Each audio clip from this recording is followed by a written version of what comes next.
Hello and welcome. कैसे हो सब। हम कंटिन्यू करते हैं अपना first chapter chemical reaction and equation का सेकेंड लेक्चर, जिसमें हम पढ़ेंगे characteristics of A chemical reaction. पिछली वीडियो में हमने पढ़ा था कि केमिकल रिएक्शन का इंट्रोडक्शन, यानी केमिकल रिएक्शन होता क्या है, इसका डिफिनेशन क्या है, और कुछ बेसिक सी बातें केमिकल रिएक्शन के बारे में हमने पढ़ा था। जो स्टूडेंट नए हो, जिन्होंने पिछला वीडियो नहीं देखा, वो जाके पहले पिछला वीडियो कंप्लीट करें, फिर यहाँ आए। वीडियो का लिंक आपको ऊपर आई बटन और नीचे डिस्क्रिप्शन में भी मिल जाएगा। चलिए हम कैरेक्टरिस्टिक्स को समझते हैं कि ये क्या होता है। कैरेक्टरिस्टिक का बेसिक मतलब समझो कि लक्षण, जिसे देख के हम बता सकें कि यहाँ पे केमिकल रिएक्शन हुआ है, वो सारे symptoms characteristics of A chemical reaction में आता है। ये बेसिकली टोटल हमारे एनसीईआरटी में सिर्फ 4 ही दिया, लेकिन एक एक्स्ट्रा हम लोग 5 पढ़ेंगे। इसमें 5 लक्षण के बारे में पढ़ेंगे, जिसमें से फर्स्ट था हमारा चेंज इन स्टेट, यानी मैटर के एक स्टेट से दूसरे स्टेट का चेंज होना। सेकंड था हमारा चेंज इन कलर, यानी जब उसके कलर में चेंज आता है। तो थर्ड था हमारा चेंज इन टेम्परेचर, यानी उसके तापमान में जब बदलाव आए। और फोर्थ था हमारा इवोल्यूशन ऑफ गैस, यानी रिएक्शन के दौरान गैस का निकलना। और लास्ट फिफ्थ था हमारा फॉर्मेशन ऑफ प्रिसिपिटेट, यानी प्रिसिपिटेट का बनना। तो इसमें से प्रिसिपिटेट बहुतों को नहीं पता होगा क्या होता है, तो आगे कंटिन्यू करेंगे। इसी वीडियो में प्रिसिपिटेट को समझाऊंगा मैं। अब किसी भी केमिकल रिएक्शन में इन पांचों में से कोई एक ज़रूर होगा।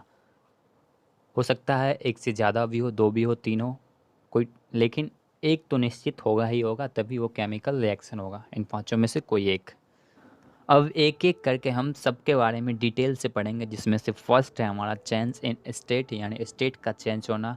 यानी स्टेट मतलब सॉलिड लिक्विड गैस, ये जो स्टेट है मैटर का, इसमें चेंज होना। रिएक्शन से पहले कुछ था, सॉलिड था, मान लो रिएक्शन के बाद गैस बन गया, लिक्विड बन गया, कुछ भी इस टाइप का जो भी चेंज होगा, चेंज इन स्टेट, तो वो केमिकल रिएक्शन में होगा।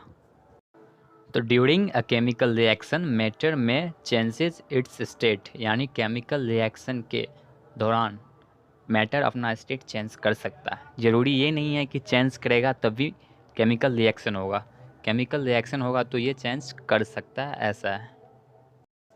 जैसे इस ऐसे समझो इसको कि रिएक्शन स्टार्ट हुआ, लिक्विड और गैस, रिएक्टेंट जो था हमारा वो लिक्विड था और एक गैस था, दोनों को हमने रिएक्ट मिक्स किया, रिएक्शन कंटिन्यू हुआ और हमें जो प्रोडक्ट मिला वो सॉलिड था। यानी पहले लिक्विड और गैस दोनों मिलके हमें जो प्रोडक्ट दिया वो सॉलिड था। इस टाइप के, जैसे एग्जाम्पल के लिए एक इक्वेशन देख लो। जैसे इसमें है HCl plus NH3। HCl liquid होता है, NH3 यानी अमोनिया गैस होता है। दोनों जब आपस में रिएक्ट करते हैं तो NH3Cl यानी अमोनियम क्लोराइड देता है, जो कि सॉलिड होता है और साथ ही साथ हाइड्रोजन गैस को इवॉल्व भी करता है, यानी हाइड्रोजन गैस निकलता भी है। इस इस रिएक्शन को हम चेंज इन स्टेट में इसलिए रखें क्योंकि पहले लिक्विड फिर गैस था और दोनों ने रिएक्ट करके हमें जो प्रोडक्ट मिला वो सॉलिड और गैस था, यानी यहाँ पे स्टेट का चेंज हुआ, इसलिए हमने इसे इस कैटेगरी में रखा। वैसे ये चेंज इन स्टेट से क्वेश्चन बहुत कम रहते हैं, ना के बराबर। हमारा सबसे इम्पोर्टेंट जो है वो अभी जो आएगा वो है हमारा second characteristics, change in colour, यानी कलर का चेंज। ये बहुत इंपॉर्टेंट है क्योंकि 5 मार्क्स वाले क्वेश्चन में कम से कम सिर्फ तुम्हें सबका कलर पता रहेगा तो तुमको 2 से 3 मार्क्स आसानी से मिल जाएंगे सिर्फ कलर का। तो सबसे पहले ये जान लो कि रिएक्शन जब भी होगा, केमिकल रिएक्शन होगा, तो हो सकता है उसमें कलर का चेंज हो। रिएक्शन से पहले कुछ कलर था रिएक्टेंट का, रिएक्शन के बाद जो हमें प्रोडक्ट मिला उसका कलर रिएक्टेंट के कलर से चेंज था, तो इसको हम चेंज इन कलर बोलेंगे। इसमें से मैं तुम्हें कुछ एग्जाम्पल दे रहा हूँ। एग्जाम्पल से पहले मैं तुम्हें कुछ एलिमेंट्स और कंपाउंड बता रहा हूँ और उसका कलर क्या होता है ये भी बता देता हूँ। तो ये एकदम याद कर लेना, ये लिख लेना, ये अभी नहीं तुम्हें काम आएगा, जब तुम क्वेश्चन सॉल्व करोगे 5 मार्क्स वाले क्वेश्चन, तो उसमें रहता है कि सब्सटेंस एक्स है, उसका कलर वाई है, तो एक्स वाई जेड ये सब फाइंड करो। इस टाइप का क्वेश्चन मैं चैप्टर एंड होने के बाद क्वेश्चन भी करवाऊंगा। फिलहाल तुम ये देख लो, CuSO4 ब्लू कलर का होता है, FeCl3 येलोइश ब्राउन कलर का होता है, FeSO4 ग्रीन कलर का होता है, FeOH का whole thrice dirty green colour का होता है। उसी तरह आगे copper Cu reddish brown colour का होता है, COH का होल ट्वाइस ये ग्रीन कलर का होता है, Al ये सिल्वरी वाइट कलर का होता है, सबको पता है एल्यूमिनियम सिल्वरी वाइट होता है। और लास्ट है AlCl3 ये ब्लैक कलर का होता है। मेनली इन सारे कंपाउंड्स के कलर को लेकर ही क्वेश्चन आते हैं।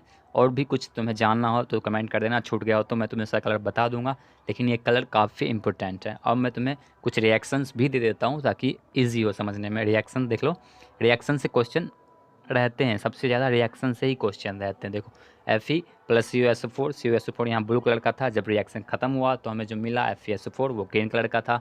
उसी तरह नेक्स्ट भी देख लो, इस रिएक्शन से पहले रिएक्टेंट का कलर येलोइश ब्राउन था, रिएक्शन के बाद प्रोडक्ट का कलर डर्टी ग्रीन हो गया और ये प्रिसिपिटेट था। PPT मैंने लिखा है क्योंकि वो प्रिसिपिटेट था। उसके बाद उसी तरह नेक्स्ट है कॉपर, जो रेडिश ब्राउन का था, रिएक्शन कंटिन्यू होने के बाद हमें मिला CuH का होल ट्वाइस कॉपर हाइड्रोक्साइड जो कि ग्रीन कलर का था। और भी एग्जाम्पल है ना, चलो ठीक है। लास्ट उसके बाद है हमारा Al प्लस HCl। Al जो है वाइट कलर का था, सिल्वरी वाइट, रिएक्शन कंटिन्यू होने के बाद हमें मिला AlCl3 जो कि ब्लैक कलर का प्रिसिपिटेट था। और भी कोई एग्जाम्पल है तो आ जाओ भाई।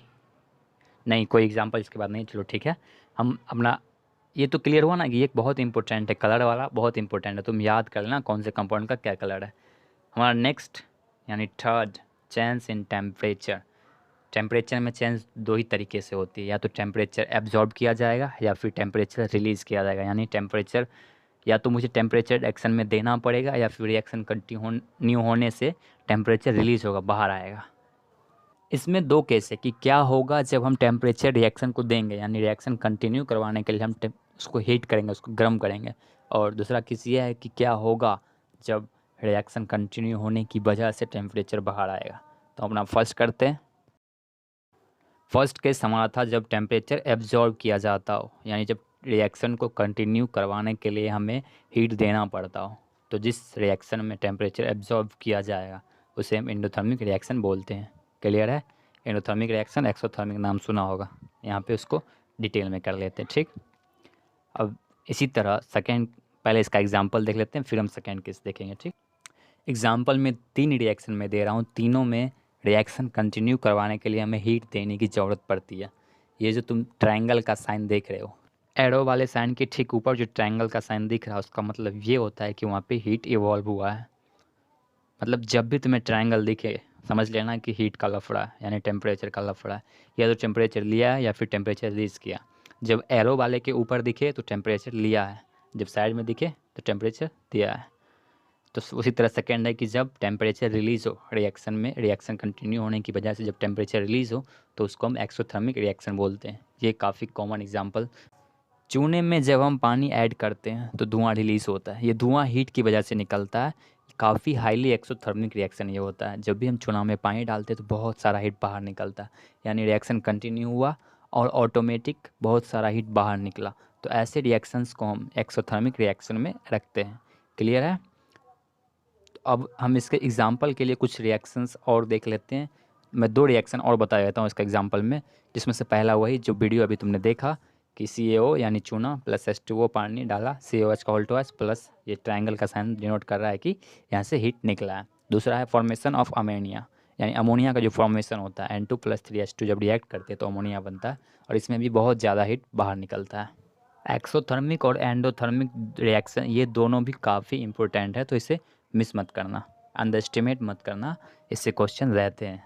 अब हमारा नेक्स्ट कैरेक्टरिस्टिक्स है इवोल्यूशन ऑफ गैस।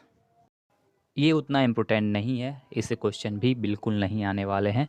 इसको एक समझ लो कि जब भी बहुत सारे रिएक्शन में ये तुम्हें देखने को मिल जाएगा, जब भी रिएक्शन से गैस का बाहर निकला यानी रिएक्शन में धुआं बाहर निकला तो उसको हम सीधा सीधा इवोल्यूशन ऑफ गैस की कैटेगरी में रख सकते हैं। एक एग्जांपल देख के इसको ख़त्म करते हैं। एग्जांपल मैं तुम्हें पिछला वाला रिएक्शन ही दे रहा हूँ, तुम कोई भी रिएक्शन इसमें लिख सकते हो जिसमें सिर्फ गैस बाहर निकलना चाहिए, यानी H2 के बगल में जो एरो अप एरो का साइन है वो दिखा रहा है कि गैस बाहर निकल रहा है। इस टाइप का कोई भी रिएक्शन तुम इसके एग्जाम्पल में डाल सकते हो। हमारा लास्ट है फॉर्मेशन ऑफ प्रिसिपिटेट, और ये भी इम्पोर्टेंट है। इसमें सिर्फ 3 ही इंपॉर्टेंट है, change in colour, change in temperature और चेंज फॉर्मेशन ऑफ प्रिसिपिटेट। इस तीनों से ही क्वेश्चन लगभग आते हैं। सबसे पहला बात है कि प्रिसिपिटेट होता क्या है। प्रिसिपिटेट बहुतों ने पहली बार सुना होगा, तो प्रिसिपिटेट का डिफिनेशन मैं तुम्हें बता दूं कि पहले तो ये देख लो, in some cases precipitate is form during a chemical reaction. ये बता रहा है कि जब किसी केमिकल रिएक्शन में प्रिसिपिटेट का फॉर्म भी हो जाता है। अब प्रिसिपिटेट क्या होता है हम इसको देखते हैं। प्रिसिपिटेट एक इनसॉल्यूबल सॉलिड सब्सटेंस है जो कि रिएक्शन के दौरान, रिएक्शन कंटिन्यू होने के दौरान बनता है और ये इनसॉल्युबल होता है, ये घुलता नहीं है पानी में, ये नीचे जाके बीकर में बैठ जाता है। जिस भी बर्तन में रिएक्शन कंटिन्यू होगा उसके नीचे जाके ये बैठ जाता है। जैसे मैंने एक कल वाली वीडियो में तुम्हें दिखाया था कि येलो कलर का जो बन रहा था वो प्रिसिपिटेट था, वो इनसॉल्युबल था और नीचे जाके बैठ जाता। ऐसे और भी बहुत सारे एग्जाम्पल है जिसमें प्रिसिपिटेट का फॉर्म होता है। 2-3 प्रिसिपिटेट मैंने तुम्हें उस कलर वाले में ही बता दिया कि उसका कलर क्या होता है। तो अब एक चीज़ और है कि जब भी रिएक्शन में प्रिसिपिटेट बनेगा, जिस किसी भी रिएक्शन में प्रिसिपिटेट बनेगा उस रिएक्शन को हम प्रिसिपिटेशन रिएक्शन बोलते हैं। And the reaction in which precipitate is formed are also called precipitation reaction. Clear है? यानी प्रिसिपिटेशन रिएक्शन हम उसी को बोलेंगे जिस रिएक्शन में प्रिसिपिटेट का फॉर्मेशन होगा, यानी जिस रिएक्शन में प्रिसिपिटेट बनेगा। इस तरीके से हमने ख़त्म कर लिया अपना ये टॉपिक। तुम लोगों के लिए एक होमवर्क है कि तुम लोग कल बैलेंसिंग ऑफ केमिकल इक्वेशन सीख के आना। केमिकल इक्वेशन को बैलेंस करना सीख के आना, क्योंकि उसको सिखाने के लिए मुझे बोर्ड की आवश्यकता पड़ेगी। मैं ट्राई करूँगा कहीं से अगर इंतज़ाम हो गया तो उसको सिखा भी दूँगा, वीडियो बना दूँगा। लेकिन अगर नहीं हो पाया तो कल कल क्लास कंटिन्यू होगा, तो अगले क्लास में बैलेंसिंग की ज़रूरत पड़ेगी। तो तुम लोग पहले से सीख के आना, क्योंकि इस तरीके से जिस तरीके से मैं वीडियो एडिट करता हूँ, इस तरीके से पढ़ाता हूँ, उसमें बैलेंसिंग को सिखा पाना बहुत मुश्किल होगा। तुम लोग सीख ही नहीं पाओगे, मैं बताऊँगा तो नहीं हो पाएगा। इसलिए बैलेंसिंग सीख के आना ताकि आगे कंटिन्यू कर पाएँ। Okay, thanks, bye bye. कोई दिक्कत आए तो व्हाट्सएप पे मैसेज करो।